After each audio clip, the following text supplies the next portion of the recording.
Tonight, our special transmission as a teenager in Rafah is being dubbed as Gazas Newton after he illuminates his family's tent amidst the darkness. Assalamu alaikum and good evening. This is Muslim News Canada on Muslim Network TV. I'm Aisha Ashraf. Today is the 128th day since Israel started its indiscriminate war on Palestinians. As Israel's ground operation in Rafah in southern Gaza looms, rights advocates are sounding an alarm for a grave catastrophe. In the past 24 hours, Israeli airstrikes and naval assaults in Rafah have killed at least 67 Palestinians. The Israeli military says it has rescued two captives, Luis Norberto Har and Fernando Simon Marman. Israeli snipers have reportedly killed 7 and injured 14 near Nasser Hospital in Khan Yunis. Mosques and civilian shelters have also been targeted in the attacks. As of now, there are around 134 remaining captives in Hamas's custody. On the other hand, there are more than 8,000 Palestinians in Israeli custody. Many of them are held without any charge. Israeli Prime Minister Benjamin Netanyahu vows to continue military operations to free prisoners. The UK has imposed sanctions on 4 Israeli settlers accused of human rights abuses against Palestinians. The news aligns with a similar move by the US. Israeli aggression so far has killed 28,340 Palestinians. Another 8,000 are presumed dead under the rubble. 67,984 have been injured. Israel's revised death toll from Hamas's attack stands at 1,130. Hamas has issued a stern warning against Israel's possible ground invasion of Rafah. The group says the attack could derail ongoing negotiations for truce and prisoner exchanges. Aid groups and foreign governments, including the US, are expressing deep concern over Netanyahu's intention of military operations in the area. US President Joe Biden says any assault must have a credible plan to safeguard civilians. Currently, 1.4 million displaced Palestinians are living in dire conditions in Rafah. They have been pushed from other parts of Gaza due to Israel's incessant attacks. Palestinians in Gaza are facing a major food shortage threat. The Director General of the Gaza government's media office has told a Turkish media source many residents of the northern Gaza Strip are not even able to find fodder to eat. He says Israeli forces are preventing trucks carrying humanitarian aid from reaching the northern Gaza Strip. He says most families across the Gaza Strip are eating half a meal every 2 days. He's calling for an end to the Israeli attacks on civilians, an end to the war, and an end to the siege on Gaza. U.S. Deputy National Security Advisor John Feiner says he is doubtful about the Israeli government's commitment to meaningful steps towards a Palestinian state. In a recorded meeting in Dearborn, Michigan, Feiner has referred to a few Israeli leaders as, quote, somewhat abhorrent. The news comes as the Biden administration is seeking crucial Arab-American support for the 2024 re-election bid. Feiner says the White House acknowledges administration missteps, including insufficient condemnation of Israeli remarks, which compare the people of Gaza to animals. In a remarkable story emerging from Gaza, a 15-year-old boy has fashioned a device to illuminate his family's tent amidst the darkness of their surroundings. Hussam al-Attar, residing in a tent in Rafah, has constructed a makeshift electricity generator using 2 fans procured from a resale market. These fans have been repurposed into miniature wind turbines, providing a source of power to illuminate the tent where he and his family reside. Al-Attar's invention has garnered widespread attention within the camp, earning him the moniker of the Newton of Gaza. Parallels are being drawn to the renowned English scientist Isaac Newton.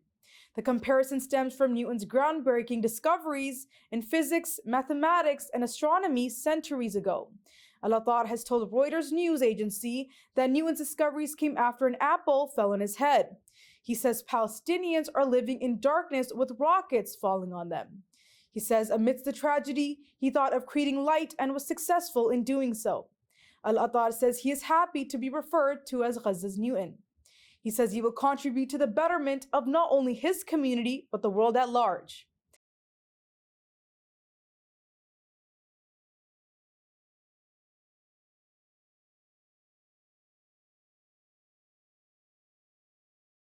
Thousands of Indian workers are flocking to Israel, driven by economic problems in their homeland. Israel's move to recruit labor from India follows the cancellation of permits for tens of thousands of Palestinian workers.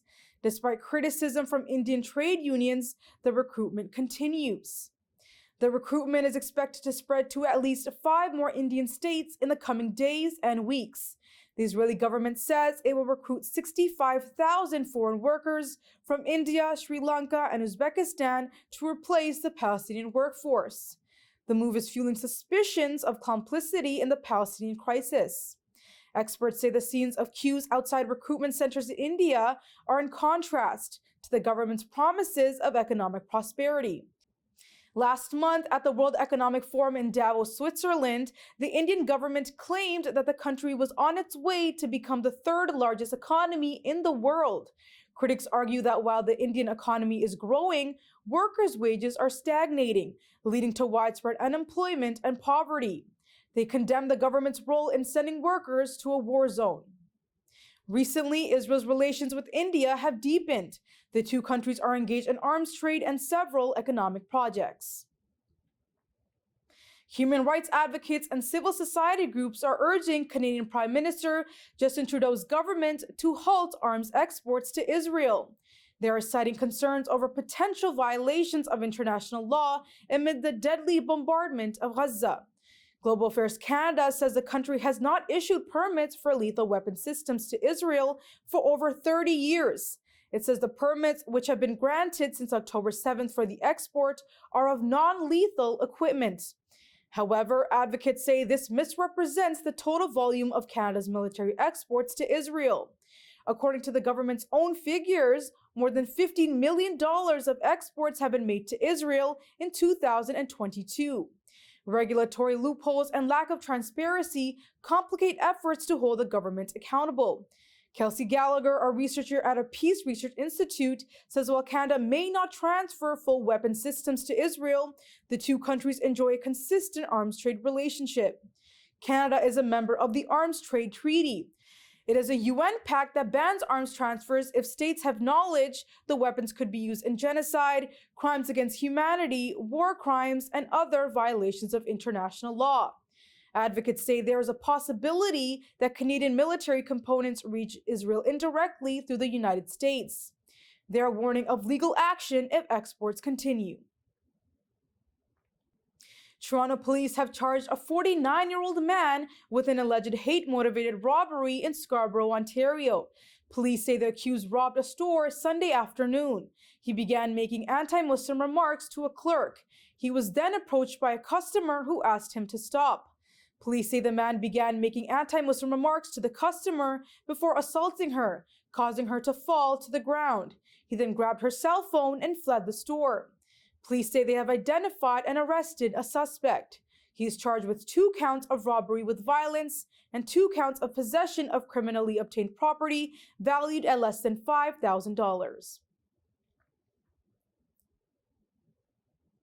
World Hijab Day is an annual event held every February to educate people about the significance of head covering in Islam and remove any misconceptions about it.